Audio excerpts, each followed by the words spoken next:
Fait que, j'avais envie de parler de mode aujourd'hui. J'ai fouillé dans mon garde-robe ce matin. Ouais. Et deux choses m'ont sauté aux yeux. Un, ciboire que j'ai pas de linge comparé à ma blonde. Hein? On dirait que j'ai perdu une guerre, un pays m'a conquis, puis je m'en suis même pas aperçu. Moi, je suis la Pologne, puis ma blonde, c'est l'Allemagne, version garde-robe, OK? Et l'autre chose que je me suis rendu compte, c'est que j'ai pas de look tel quel. Tu sais, je m'habille, là. Je mets pas une poche de patate et des sacs à pain dans les pieds, là. Mais j'ai pas de look défini. Tu sais, mettons, douchebag, hipster. On dirait que mon look, c'est principalement m'en sac un peu. Ouais. En théorie, plus on vieillit, plus on met du temps sur notre look. T'sais, on se coiffe, on s'habille, on trouve les bons accessoires, maquillage, gloss. Puis ça, c'est juste pour aller se coucher, tu sais. Moi, j'ai gardé le même look que quand j'étais petit. C'est-à-dire le linge qu'il y a de propre. T-shirt de Tony le Tigre, pantalon coton ouaté brun, that's it. Aujourd'hui, je suis une boîte de Frosted Flake, OK? On dit souvent que la mode, ça fonctionne par cycle. Tous les looks redeviennent à la mode. Pas certain de ça, moi. Je veux dire, le look t-shirt blanc, jeans délavés des années 50, absolument. Mais ça m'étonnerait de revoir une fille avec un corset et un col élisabétain, puis un gars avec une perruque blanche à frisou, à moins que je sois dans un mariage médiéval. Et là, mon plus gros problème, c'est pas le look des gens, c'est que je suis dans un mariage médiéval, OK? J'ai besoin d'aide. 911, Oui, mais je peux pas, il n'y a pas de téléphone dans ces années-là. Étienne Phoenix, journaliste du matin, son mariage, c'est un mariage médiéval. Et voilà, je persiste à dire que je devrais pas y aller. Alors, j'en ai beaucoup, Étienne, c'est des blagues, bien sûr. Il y a des looks qui redeviendront pas à la mode pour la simple et bonne raison que ça n'a pas été à la mode assez longtemps pour qu'on s'en souvienne. Il y a quelques années, là, genre, je sais pas, 5-6 ans à peu près, il y avait la mode de porter une genre de queue de raton laveur, accroché genre sur les jeans ou le sac à dos. On s'entend que le look, je suis trappeur dans mes temps libres, ça a duré aussi longtemps que mes sourcils dans la vingtaine. J'ai dit perdu à 20 ans, c'est ça la joke. Alors, en plus, les gens qui portaient ça, c'était zéro des trappeurs, là. C'est le plus genre de personnes qui criaient comme ça. Ah! Quand ils voyaient un raton laveur. Puis là, je parle des gars, là, tu sais. Moi, je respecte les gens qui ont des looks très définis. Tu sais, genre gothique. Ah!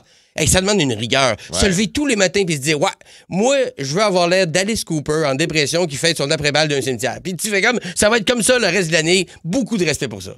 On sait que les looks, c'est juste quelque chose qui a été inventé par les compagnies de linge pour nous vendre plus de shit. S'il n'y avait pas eux, personne se réveillerait en se disant, ah, aujourd'hui, je vais mettre ma jupe carottée avec ma blouse avec des ananas. Non, on dirait, ah, encore une bonne journée à poil ou en mou. Hein?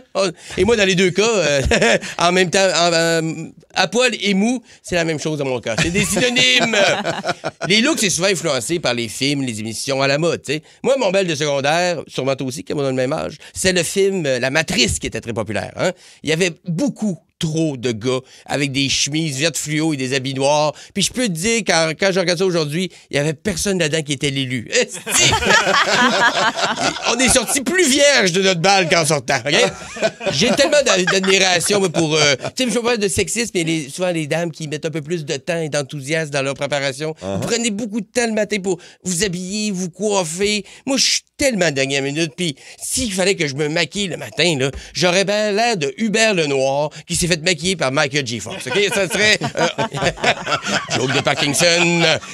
Je sais que dans la vie, il faut pas se baser sur le look de quelqu'un pour se faire une impression. T'sais. Mais c'est certain que si tu arrives à une entrevue de job avec des pantalons d'équitation nu-fesses puis un gilet filet, ça se peut que tu l'aies pas la job d'éducateur en garderie, OK? Puis si tu l'as, c'est vraiment une garderie fuckée. Genre au royaume des petits mazos, là. Et ça, on veut pas ça non plus. Hein? Il y a pas très longtemps, j'ai eu un shooting photo pour mon affiche de spectacle. Et pendant le shooting, ils m'ont fait essayer des looks. Okay? Je suis pas habitué à ce genre de shooting, fait que je me laissais porter. Le styliste il m'a dit, ah, ça tirait bien le look western. Ah ben oui. J'aimerais ça que le monde me regarde en disant, hein, Caillou a déménagé à Saint-Tite. Oui, j'aimerais beaucoup ça. À un moment donné, ils m'ont mis un veston brun avec des patchs sur les coudes. J'avais l'air du docteur Terreur qui donne des cours de philo. C'était n'importe quoi. J'ai même une photo style crooner. Tu sais, tuxedo, bouton de manchette, souliers illustrés. Mais tout était comme un peu trop grand. J'avais juste l'air du gars qui a emprunté l'habit à son père pour aller au bal de finissant. C'est drôle parce que j'ai déjà fait ça! Finalement, je pense que je suis bien comme ça. Pas de look précis, puis la liberté de pouvoir faire ce que je veux. Puis je pense que tout le monde devrait faire ça. Mettez-vous pas trop de pression avec le look. Ce qui compte, c'est la beauté intérieure. Mais habille-toi quand même, OK? Parce que même si t'es sbat, si t'es toujours nu-bat, on sera pas des amis.